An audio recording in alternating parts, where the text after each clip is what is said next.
Mabua, Ndobene, Tojino Lao Kikem, Be Dagmabu, Missina, Unkoye. Yentoa, Amagbe, Olai, Mouin, le Jablé. Ne origine Dada Mabu, ou à Jablé. Non, non, télé, bas la glace, Bimkume. Ou à Apokanaye, Dada Mabu. Les 00228 90 93 68 12. Alors 99 42 70 45 10. Nous quand nous disons Dada Mabu, nous courons comme eux. Nous quel les défauts non. Et on laisse une coin avec pour nous allons dire quand nous disons pour la peau, faut bolo. Hiki ya kimeniva amedole yo jova gbe ya mea. Wabe nunyona me o le sono nunyona me suwasi ye eva duna galemea nenebe nunyona mea eva gena le wasi bo si bele ko ni amagbe ola yo gba ni egbogbo menu ola de nke gbo enu so no la tin yo bien ma brale ke ko ne mi ma pour un poste bon et bien des fois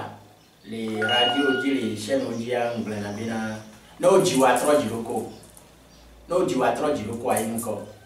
ngba po bina o ji epo ye ba pe ya de ko e bo agba bina no bina bon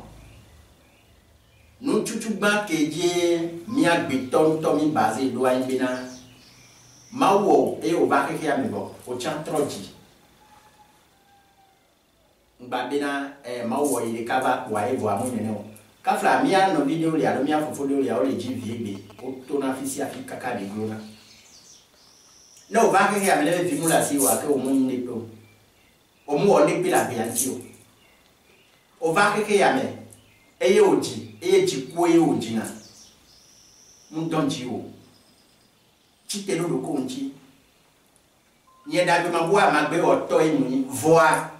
ne ma blan de ko nu a me ai yen ton na ndo complet que yimina o va que ya me da gbe o le chaka do o mutele yinko o son de pepe de o la o e no mutele jiji wa le ko la o a chite o la kaka pe we trivi wa me no nye da gbe mabu ma kaka pe we trivi wa me no nke mbilina eye nko ya ele glo o so ati nye la lo me no o so ka so la lo me no mayo ape cloud et tom kana et sim kana nous que les jolo dio les egbemea o la se de nye dada do mabungo o la se nous que jolo dio vai o la passé et que nous les présentement o la passé ne me aucun o kaka pe wetri wa me non ne nkoya ne mu les dons mais non ma mu do dio wa mi la ko ma gbe non ma mu no da me le peji va que ya me bina de ya ne so de pepe ya no ma jeju ama mu no na me pepe donc a to ji o kwa a chite a patron ji boko okay a mede eye nku village ji o vo amesi ame disi o bina de ameya kafla nu ke bila so dunwa ele si egbe for aso e va le glow nu ke ji be va le ni ne o e je be ula yo a pe clan la po we trivi wa me no la po bina nu ke ji ne be no le joro ji o baloya alors merci mais ya mais nous la quoi non quoi wa au grand au lisa kaka o on est pipia kafla na zele de funo wa o on est pipia no mando nko yi gbere o de pe bi la ndi no on est pipia no la ndi enyo dada mabu mi do pe nu ke gbo ebe so na bina ye amedo le won to kroa dagbe antoa npone le wa bagbe ni enu na me nto no suna wa wasi to kura fono me a mabe aje kafla agbetola nan fifi e piwa ta ibelisa piwa ta gbalo ela no sa piwa ta gbalo la yin kesinoto agbetoli ela no sa vo ela yin ajoto ganle société o la lo mene eye et les diriger voir mon les incollés mais voir avec les sapi wa ta ele ya les inco et kunando de kon que me galo de ma que di o Joshua o muyi bazane demandio omunya kokele demandio ene ole du ko ne kolinti one be ole du ko no omunya ole du ko ne odoko alo nya bi na nu ya le ka ko be yin nei eye opo ne ne be nua e ole we ya ke nko yiwa ma jiji gbere no no kaka ndi piku ma yino la go donc ay jibe na we trivi wa me be popo e rien ke ne be na o ke nya me de yi noa le nyon blé allo o ron kaka o noa mu le nyon no o le ron be la nyon voilà gbede de ko blé gros e jibe na le o la yo ake clan o amebe clan yo ale veveni no mu yo clan o bi enya wa o la kwa me do le kafla de ko no me fi ame do le o sana bo e dinane amede wo na ma e dinane amede wo na mu dina gbede o mu kenti o e jibe na ape allo mea munyo ora prado no king boko ne me wo ni piku no anu ba te vo munya o so million o so ba de sa zo kake o la te savoir monter les jeju wa meke mu so mza million king boy wa e ya le we e bi jeju to ma je bi la ndi wa me la pro alors na me bi o king boy ne be wo me ya e mo ba te che na me yo to gbe de mo mabo ami pona be de pomedo me keye amedo jona le wabe demaji le wanto tina te wabe demaya mule heda gbe vana yo boy jole be demaji alo na bina ye ba fo ngbaja ye be demaji enya wade gomete se kene ti si bebe ewo kenyi amagbe oto alo gbogbo menu bola atingbo na biso no ma bra ko bira le emi ano video le alo mi afo folio le nembe kafla be bogane ne allo enfant ne be o valome allo kafla mais si ame do village yo exemple ne na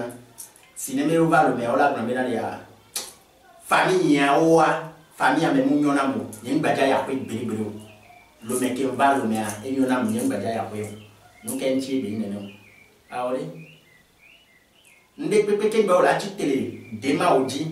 la baya la tepele pepe ya esprit de passado ken bope oui tout que me oya ngbaso be ile ka ko ezo va yoro amedo le esprit bada pasana mede oto amedo le esprit nyele pasana me oto kenembe dagbia evana vane dagbia to baba nene a obrona be aoya ye ngbaja ya ko nene be esprit nyele ke passado a et la bataille blin l'intio que yendena ou la va zéro nous là nous et d'abila nous zin bon voici kudo après mai wanti no da faut pour me baloa amérique pe mu le jiu amérique pe mu ja o mekena on to biova o nous ko bio so ma o me e yo va agbeto ma ti chichi o va agbeto chichi ne so kunado dema ke ji o jodo e yo bebe ngbaja ifun o antia avec cela qui tu ah quelqu'un de vidéo si quelqu'un allait sur les bannières écoute de vie au péléka vie à des nous cabile et à les dablé et à et comment kaka imonji ah matéyo ah mais voilà tes vidéos va zéro voilà be au lait demandi sans que n'ekpe mao n'ekpe mana ntocha na beto chi tre don chi wa mi ala wo don chi o ma te do go no e bi la di voane do le be di na de awa me pe mu gbaga po ji o nu ke le wo le fi a me pe mu le po wa a me si a me ko donc ai ji bi na de ma ke ji o jolia mba won be de ma ji gbe o la no yi da be ke le de ma ji ya on to e bi o so mo me ba vo afun ko e bi la te to la ke do alo me no gbe mi yi mu le ja yi wa e la te na azé la passado la de tout la blemo keke enyo sibe ewo dagbe mabo fifi ya me de lele kebe ko heme fikae amela tin polo ame kele jinye dagbe mabo ame ana jago baba jagbre ne ba do jagbre ne bio be le ba la glace ne do ba la glace a ne pokane dagbe mabo les 90 93 68 12 allo 99 42 70 45 dit et la kelo ye dagma bunchi kene mina ze boy di funo ah no so de pepe anu am telejeji o nja baba na teguko ye dagma bunchi kwa nkan ji na nyemu imawo voa nuke maunam be vame la imba ya dia mame kuto wocha koko ila into Togolaises et Togolaises, où êtes-vous dans l'Afrique, dans tout le monde entier? Comme vous venez de le suivre, Dada Agbe-Mabou est dans la spiritualité. Il opère toutes les maladies d'ordre occulte, la sorcellerie. Quel est votre problème dans le monde? Venez voir Dada Agbe-Mabou, vous serez satisfait. Dada Agbe-Mabou n'est pas seulement dans l'occultisme, il est aussi dans la pharmacopée. Ceci, par exemple, c'est un produit qui soigne la diabète. Vous êtes peut-être un malade, vous avez subi beaucoup de soins et ça n'a pas marché. Venez tenter ce produit de diabète de Dada Agbe-Mabou.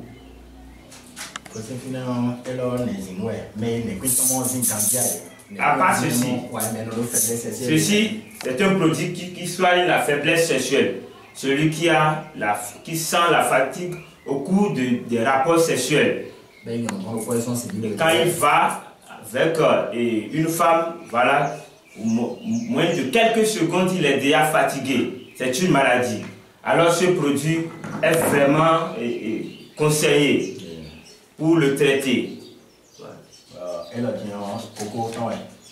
Ceci, ça soigne l'hémorroïde. Ça soigne l'hémorroïde interne et externe. Tous les deux.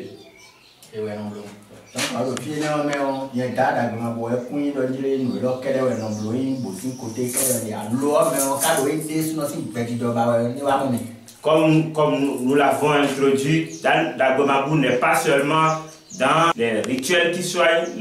la sorcellerie et les gris-gris. N'importe quel problème que vous avez de par le monde, venez contacter seulement Dada Agbe-Mabou, vous serez satisfait. 00228 90. Voilà, vous composez les numéros 00228 90 93 68 12 99 42 70 45. Vous allez voir Dada Agbe-Mabou, vous serez satisfait. Les Jibina, avec le problème de payer au ledo, les amassibé côté allo, bonbon, mais pas dit, pour Jababa, n'a te gogo ye Dada Agbe-Mabou, les Jablé. Là, on va le bas la glace pour canam les 00228 90 93 68 12. Alors 99 42 70 45. Voilà que nous y a d'Agbe-Mabou. Kene bena o abeto koye oni eye santé be nyame ko be nya na o te gogo ma o la porti dudu mau la se do senso dabeji e o la porti dudu koye nchi na me ya bonbon me ba pa dia ya ni Dagbe-Mabou le prêt nemi aboye le ngasi agame.